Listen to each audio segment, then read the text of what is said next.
Yo, peace, family. Um, September 15th, Thursday, 11 a.m., 2022. Welcome to Parking Level 3.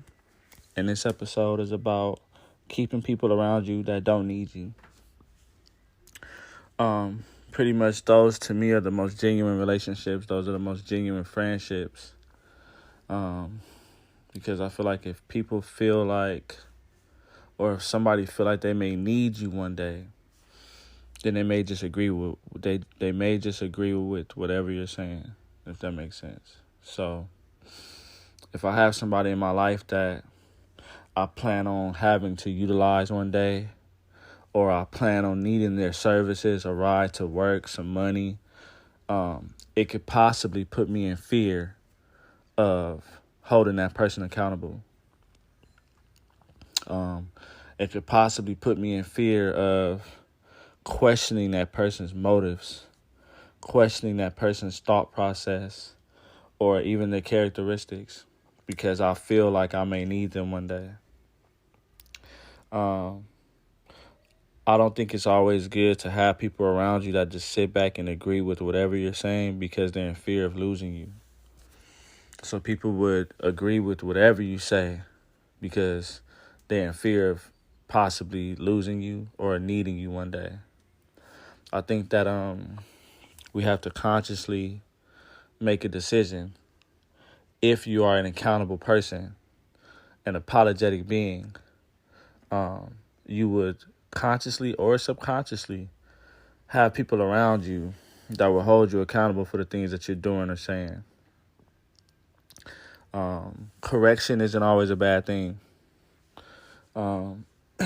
Excuse me. When somebody is out doing something or moving in a certain way that don't agree with your morals or your characteristics, it's okay to question that person's motives, especially to them, you know.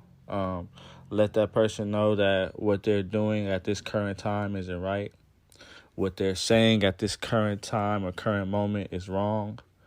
Or even if you just don't agree. Because a lot of times it's not about being wrong or right. Because somebody else isn't in agreement with you. Me personally, I like to keep people around that are apologetic and accountable because I am these things. So when I find myself in a conversation with someone who's lacking accountability or the capability of being able to apologize, I always find myself coming up short because I'm able to do those things, and now I'm having a conversation with someone who can't or don't know how, and that's fine too, because everybody learn at their own pace and at their own rate. Yeah, so this is pretty much short and sweet. I was just thinking about this one night, and, I think that it's essential because if, there's people who put themselves in position to be needed. And now that you're in position to be needed, depending on who you are as a person, will determine future situations.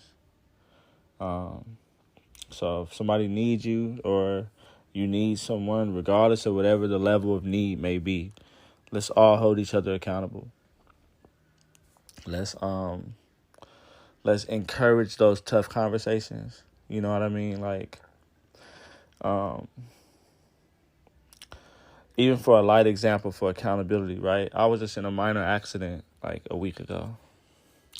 And when people are typically in car accidents, they result in a fight because somebody's not being accountable. And it's the same with life.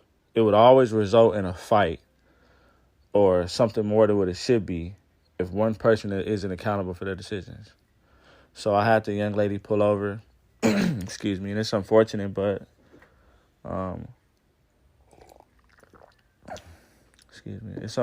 but this young lady, she was a new driver. And of course I had no idea. I wasn't paying attention. There was a light that was off. I sped past it and I hit the vehicle that was coming by, and it was her right away. It was her turn to go. So we pulled over, and there was somebody walking up to tell us that they witnessed it. But as he was walking up, I was already apologizing for the situation. And sometimes we do need witnesses, or we do need third parties for whoever's lacking accountability throughout the two people, for whoever's lacking the ability to apologize for what I like to call an honest mistake. There's a lot of honest mistakes happening out here from good people. So we had talked it out, exchanged insurance and did all that, but it could have turned out a whole nother way if I was a liar or somebody who, if I live in the reality of blame. If my reality is set up to just blame people for everything, and I've developed this capability to just point fingers and never point inward, that situation could have turned out a lot worse. This is kind of off subject, but on subject, because accountability is essential. I believe it to be. So when we have people around us who aren't holding us accountable, aren't questioning our thought process, or even being forced, or not forced, but even in the reality of everybody has to agree with me, it can be a false reality, So let's keep people around us that don't need us, for whatever the intent may be. Keep people around you who's going to hold you accountable, question your thoughts, and really put you on a higher level of thinking. Shout out to Christian, my boy C-Note from the job. I appreciate you, bro. I haven't forgot about you, man. And I appreciate your encouragement. You have truly been an inspiration to me, bro. So this is a shout out to you, Big C-Note. And thank you for everything, bro. And everybody else should have a blessed, beautiful, and productive day today. Peace.